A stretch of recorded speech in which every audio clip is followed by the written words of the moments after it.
Number 30 देखा जाए। कह रहा है किसी एपी का चौथे और आठवें पदों का योग जो है 24 है, छठे और 10वें पदों का योग 44 है, तो एपी का प्रथम 3 पद ज्ञात करना है। चलिए देखते हैं, यहाँ मान लेते हैं, माना एपी का प्रथम पद ए तथा सारवंतर डी है। प्रथम पद ए है और सारवंतर डी है। अच्छा, प्रश्न से क्या कह रहा है, चौथे पद का और आठवें पद का योग जो है 24 है,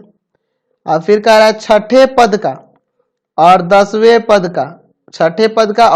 पद का योग जो है आपका 44 है।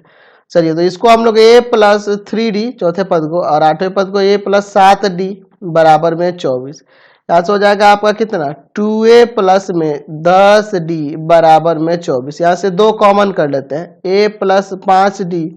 बराबर में 24, 2 को भाग में ले जाएंगे तो a प्लस 5d बराबर 12 आ जाएगा समीकरण 1। उसी तरह से छठा पद यहाँ दिया है, तो छठे पद को a प्लस 5d और 10वां पद यानी कि a प्लस 9d बराबर में 44। एक काम करो, यहाँ भी जोड़ो, 2a प्लस में 14d बराबर में 44, यहाँ से 2 कॉमन कर लेते हैं, है ना, तो 2 कॉमन करेंगे तो हो जाएगा a प्लस 7d बराबर में 44, 2 को ले जाएंगे भाग में यानी a प्लस 7d बराबर में 22 हो जाएगा समीकरण 2। समीकरण 1 और 2 से पहले a और d का मान निकालते हैं, तो चलिए लिखते हैं समीकरण 1 तथा 2 से,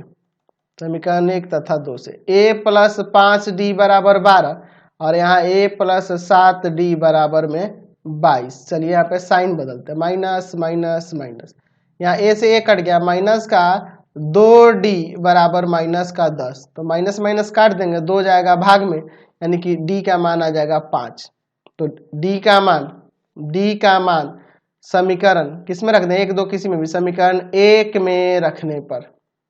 समीकरण 1 में रखें, समीकरण 1 है आपका a प्लस 5d बराबर में 12, d की जगह 5 रखना है ना जी। चलिए, तो हो जाएगा a प्लस 5 गुना 5 बराबर में 25, 25 को जाके घटा दो, 12 में से 25 को घटाओगे तो a बराबर माइनस का 13 आ जाएगा। तो हमें AP के प्रथम 3 पद निकालने थे, AP के प्रथम 3 पद यानी कि a होगा, a प्लस d होगा, a प्लस 2d होगा, है ना,